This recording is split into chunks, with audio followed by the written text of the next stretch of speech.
on whose behalf are all these activities taking place? If there is a sense of being a separate, limited, located awareness, then inherent in that position is the feeling that I am a fragment, I am limited, I lack something, and therefore I need something, and I am temporary, and therefore I'm going to disappear or die. So hardwired into the belief of being a separate self is the feeling that I need something, I lack something, and I'm going to die, to disappear. These are the two essential ingredients of the separate self, the fear of dying and the feeling of lack.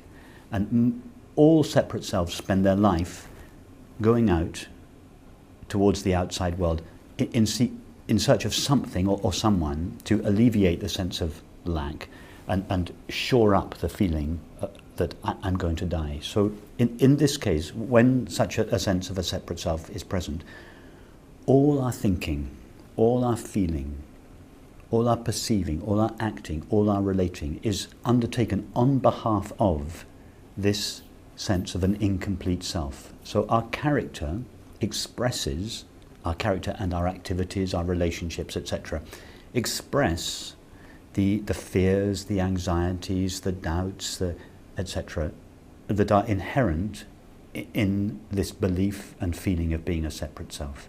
Now, when this separate sense of a separate self dissolves, or even begins to dissolve, the fears, the anxieties, the sense of being unworthy, of being guilty, of being unlovable, all these things go away because they were all dependent upon the belief of being a separate self. All the faculties, thinking, sensing, perceiving, acting, they all remain. And each body-mind has its own unique repertoire. And so it's all these faculties continue, but the question now is, what are they serving?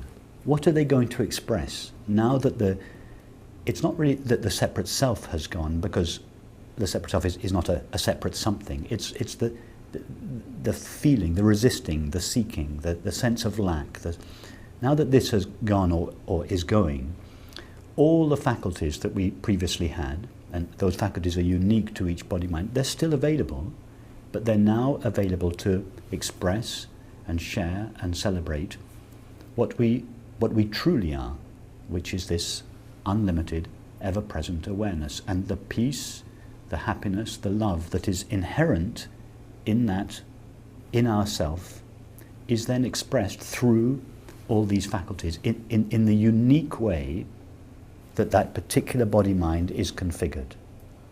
So it's not that such a character becomes a kind of bland, whitewashed wall with no character. On the contrary, actually, a character liberated from the sense of separation truly begins to flourish. Now, in one case, such a character may just live a very quiet life at home on their own or with their partner or their family, but another character, another body-mind is configured differently. They may be colourful and extroverted, and the same peace, the same happiness will express itself through that character in colourful, eccentric ways. Somebody else might be very creative, and this love and understanding would express itself in creative ways. Another body-mind may be very orientated towards serving in the community, and they might take up some kind of activity that's to do with sharing and helping others on a larger scale.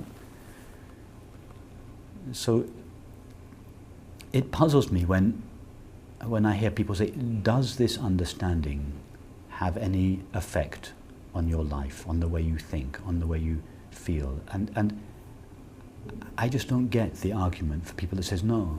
I hear people that claim to have a non-dual understanding, and they say, I'm still unhappy, I'm still miserable. It doesn't have any effect at all, it hasn't changed my life at all.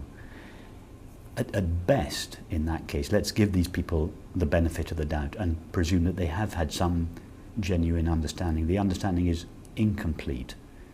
There may have been a genuine understanding, but it hasn't been taken into the body, and it hasn't been taken through the body out into the world. And the understanding cannot be said to be complete.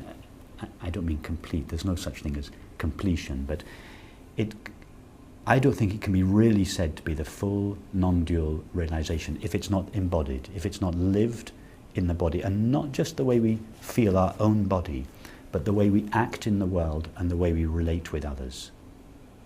It's not enough just to understand, yes, I am unlimited, ever-present awareness. That's a big realization to come to. But to live in a way that is consistent with that understanding, that is a different matter. And it takes time, relatively speaking. After this realization has taken place, it takes time for the body, for the way we feel the body, and the way we act in the world and relate with others to be colonized by this understanding.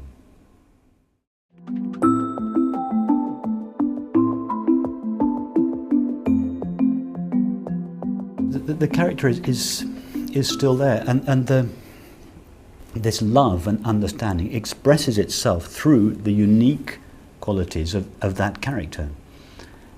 And different characters express it in such different ways. Someone may express it in a very colourful, extroverted way.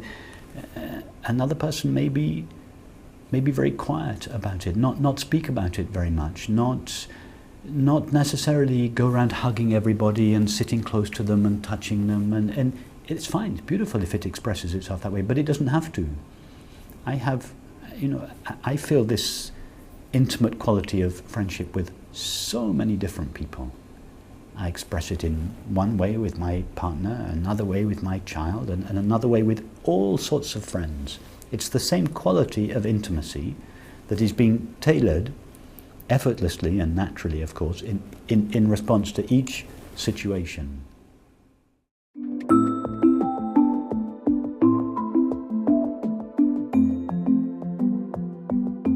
There can be the development of a body-mind, of a body and a mind, the way we think, the way we feel, the way we move, the way we act, the way we relate.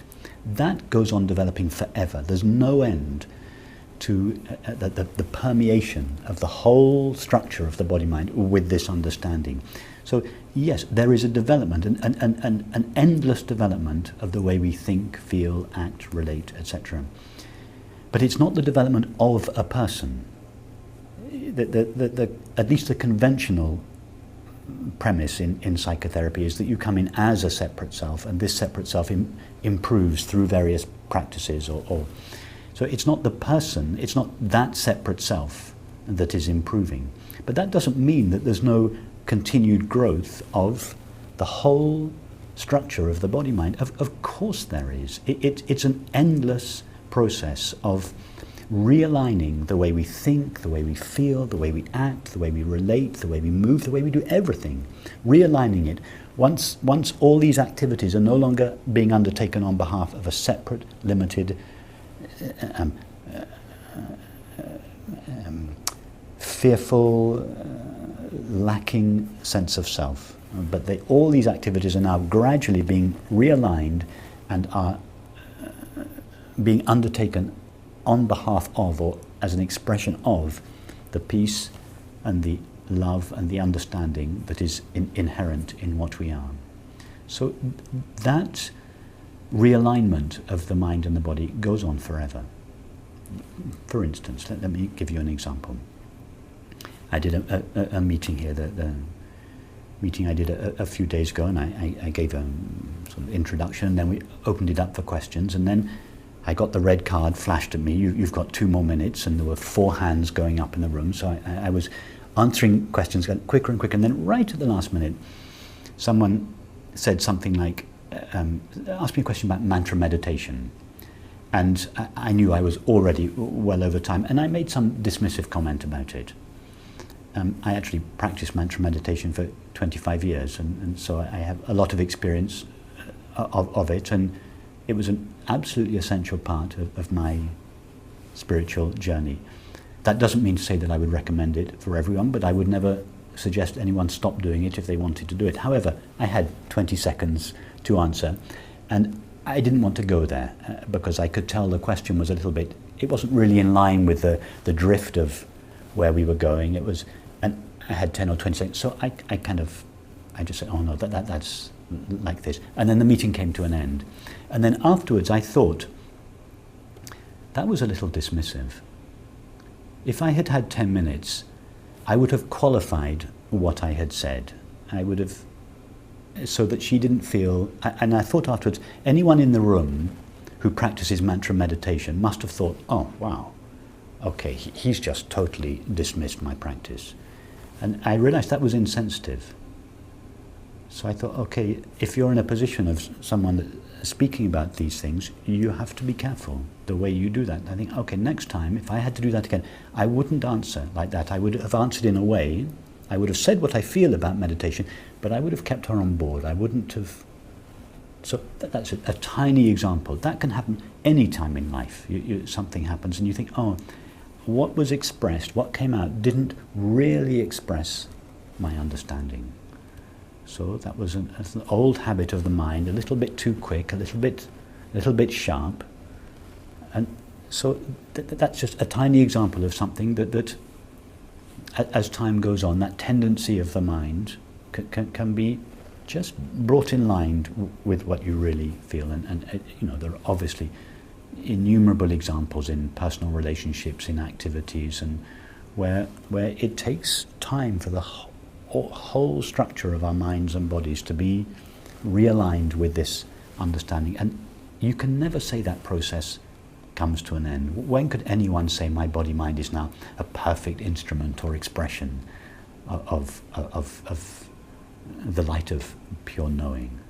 I don't think one could ever say that, because who knows what's round the corner when some old habit is going to be triggered by someone or something.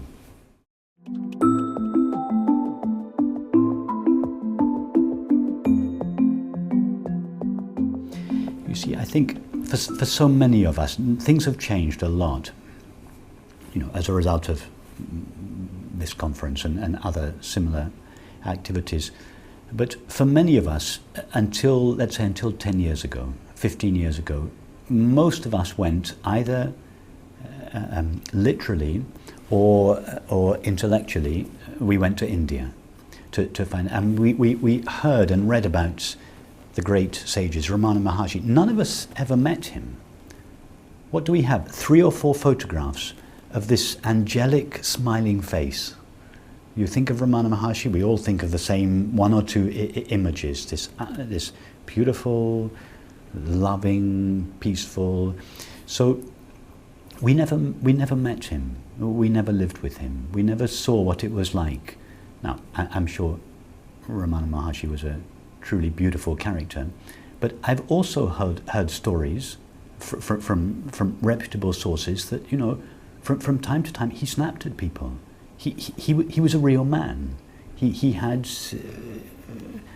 relationships with people. So, but because we never spent time close to someone like that, we have this kind of whitewashed image of him, that he was just this bland, beaming, peaceful character. I'm sure he was an extremely peaceful character, but we didn't have the benefit of spending time really close. You know, he read the papers. He discussed what was going on in politics. He was interested in life, and so that's one of the valuable things of having friendships with people who have this understanding and share this understanding, because we see how ordinary they are, how human they are. They have children. You know, they have children that have difficulties. They have to handle them. They have to educate their kids. They have to earn a living. They have to do everything that we all have to do. And we see the very human face of this understanding. So that's one of the benefits, and it's one of the beautiful things about this conference. It facilitates that. But there's also another thing, which is in India, the witnessing position of awareness was enshrined in their culture, in their monasteries, in their ashrams. And the kind of mainstream Advaita went as far as the witnessing presence of awareness in the background and the body, mind and world in the foreground. And moreover, the body, mind and the world are a bit of a distraction. So best to retire into your ashram or your cave or your sitting room, and don't get too involved with them. They're dangerous. So, and this was enshrined in institutions and in the West in monasteries as well, this attitude towards the body and the world as being something that is dangerous. In fact, I was reading some commentaries on Ramana Maharshi recently. It wasn't his writing, but very close disciples of his who referred to the despicable body and the monstrous world. I mean, considering the body and the world in such negative terms, as if they were kind of monsters and demons that could tempt you away from being the peaceful presence of awareness. And this was kind of enshrined in the Indian culture. Of course, there were that wasn't the whole of the Advaita teaching. There was a tantric part of the Advaita teaching in which these two, awareness plus the world, came back together again, and the world was not seen as a distraction from your true nature. But even in India, the tantric approach was, and by tantric I just mean all-inclusive, that includes the body and the world. But that was not for mainstream. It was never for mainstream people. It was secret. It was not on offer mainstream. I think things have changed very much in the West. We are not a culture that thinks the body and the world are dangerous. We love the body and we love the world. And that's why it's the tantric expression of the non-dual teaching that is now being shared much more in the kind of contemporary non-dual expression. There's of course a danger to that, which is that really discovering that what one is not just awareness. It's not enough to discover that we are the presence of awareness, but to discover that awareness is without limits and ever present. That is the real discovery to be made. And if we can call it a danger, it's not a danger, but one of the possible shortcomings of the contemporary approach to Advaita is that this, what could be called an intermediate stage, the awareness plus objects stage, is sometimes overlooked a little bit too quickly, because we are now so nervous of separating ourselves out from life, and exactly what we've just heard now, this view that some people have that the Advaita teaching is just standing as the aloof, witnessing presence of awareness. Of course, that's only half the Advaita teaching. So the teaching that is being referred to in such situations is not really the true Advaita teaching. It's a very partial view of it. It's a misunderstanding, really.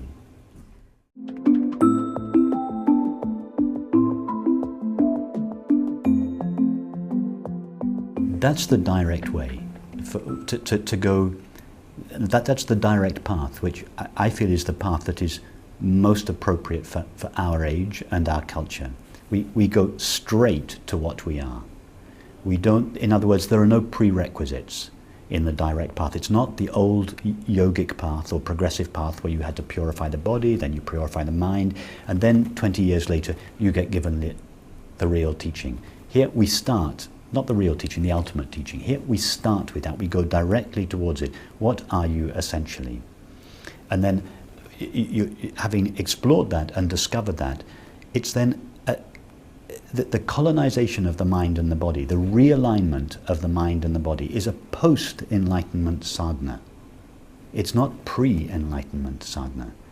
The body and the mind have to be cleaned out at some stage. Whether you do it before or after doesn't really matter, but at some stage, if this understanding, when I say this understanding, I mean if peace, if happiness, if love are going to be our stable experience, then the whole mechanism of our thoughts, feelings, activities, relationships have to be gradually washed clean of the sense of separation. Now, in the direct path, you go straight to your true nature. Having seen that, you then cooperate. There's a loving cooperation at the level of the mind, and particularly the body, which is usually neglected in contemporary Advaita.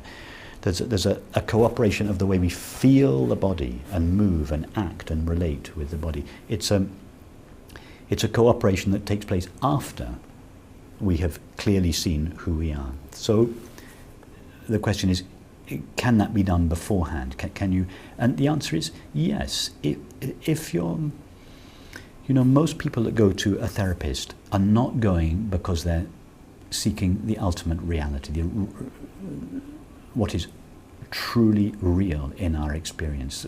They go because they want to be relieved of suffering. They're having a terrible time at home or at work or all the reasons, the common reasons for going to therapy. And in almost all cases, it would not be appropriate for the therapist to say, don't pay any attention to that. Who is it that is aware of all this? And then to follow that one back to its source. That would be inappropriate in almost all cases. So the therapist has to be skillful. We're presuming that the therapist has an experiential understanding of non-duality. In such a case, the therapist has to go to where their client is and just take maybe just one step.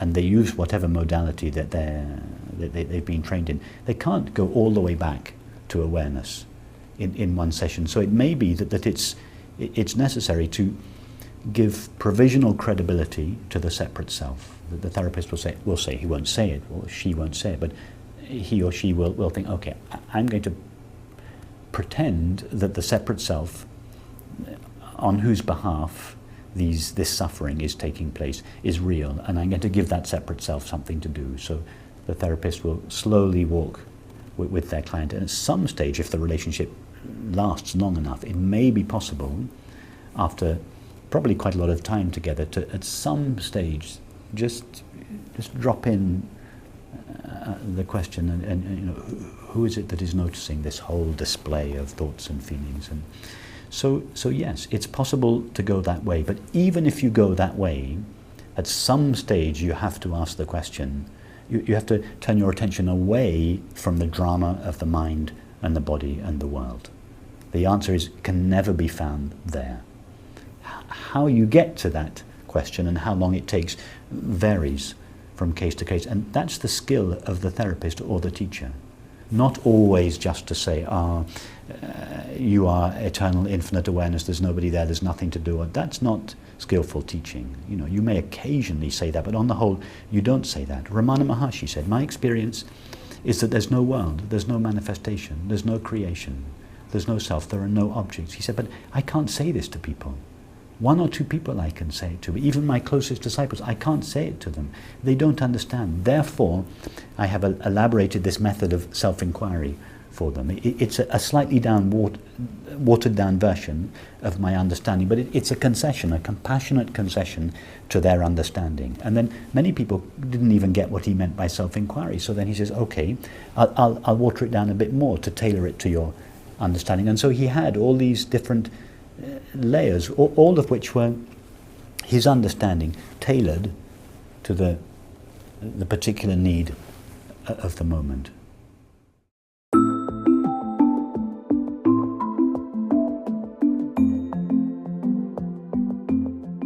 Zaya, take our friendship. We've known each other for several years. I consider you a very close friend. This is what I call intimate friendship.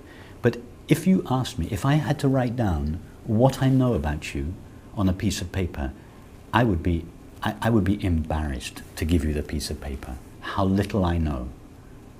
Somebody even asked me the other day, what country do you come from? And I thought, I've even forgotten. Where is that? Somewhere in Eastern Europe. I can't remember. I mean, I know so little about you, and actually, you know very little about me. We both know that we have a child. But we know very little about each other. Does that impact the quality of our friendship? One jot? If I told you some of my life story, would you feel closer? Would this friendship grow in intimacy? No, it wouldn't. Yes, if there was something present in our lives that we wanted to share with each other, then of course we would share that with each other. But the quality of the friendship is not dependent on what we know about each other. I have people here that I see year after year, and people that come to my retreats, very often I don't even know their names. I meet so many people now, I can't remember their names. And yet the quality of friendship, it's like we've known each other for 30 years. I don't mind what their story is. Nothing they could tell me would change the quality of friendship. So that's not a suggestion that there's anything wrong with knowing about each other's stories. Of course not. In some relationships, obviously close, intimate relationships, it's important to get involved with the story. We're living with the person, but it's not necessary. It's not necessary for intimacy. Intimacy is just heart to heart. It's a quality of openness, of sensitivity. It's not about what we know about each other. And as we all know, that there are plenty of people that we know a great deal about, and yet we feel this lack of openness.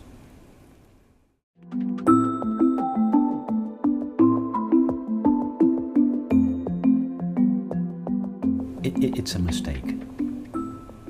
I think it's a mistake. Let me give you a metaphor for what a personal consciousness would be. Imagine the sun shining, and you take a mirror, and the mirror shines. The sun shines into the mirror, and with that beam of light you illumine objects. Now, right now you are knowing your experience. Yes, we're just knowing this experience, thoughts. That knowing, we believe that knowing lives in here and is a product of this body.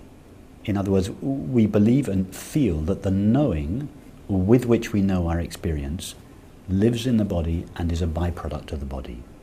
It's not. The knowing with which we know our experience, that knowing itself is infinite awareness.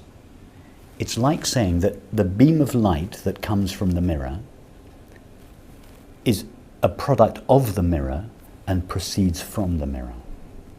It's that absurd. It's not. The light with which the mirror illumines all these objects comes from the sun, from the infinite light of the sun.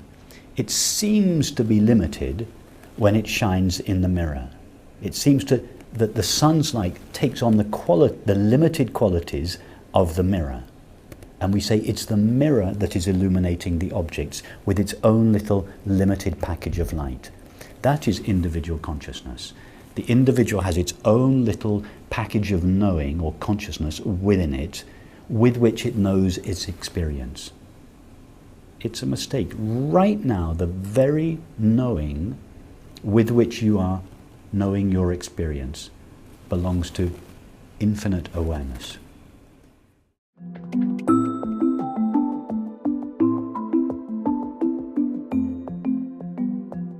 It's a classic mistake. It's not. It's like saying the sun needs a candle to be illumined. It's like saying that. I mean, it's the arrogance, not of a person, of the mind. It's like saying infinite awareness needs a puny little human mind in order to know itself. I mean, that is the arrogance of thought. God needs me in order to know itself. Nonsense. Does the sun need to be illumined by a candle? No, the sun just by being itself, the sun illumines itself. After all, even the fire with which the candle burns, it comes from the sun. It's part of the sun. There isn't any other light. There isn't any other knowing apart from infinite awareness. It's just thought that says, you, infinite awareness, need me in all my splendor in order to reflect yourself. Awareness doesn't need a mind to know itself. And just picture awareness, and the only way we can think about awareness is by investing it with some kind of objective quality. So think of a space. Think of a space-like awareness, yeah, like the space of this room, but it's aware. Yeah. Now, what would this space have to do in order to be aware of itself? Remember, it's made out of pure aware space. Does it have to reflect itself off the walls to become aware of itself? No, it is awareness. Its nature is to be aware. It cannot not be aware. Just by being aware, it is aware of itself, but it's not aware of itself as something. But the mind can't understand that. So the mind appropriates this understanding, which it can't conceive of, and it says, okay, awareness has to know itself via an object. Awareness is prior to the mind, not prior in time. It's a limitation of language. It doesn't need a mind. Before Abraham was, I am. And I don't need a mind. It's a common, but a kind of fundamental understanding, a misunderstanding, that awareness knows that awareness needs a mind or a body. Awareness knows itself by itself. It needs nothing. It just shines in its own being, and just by being itself, it knows itself.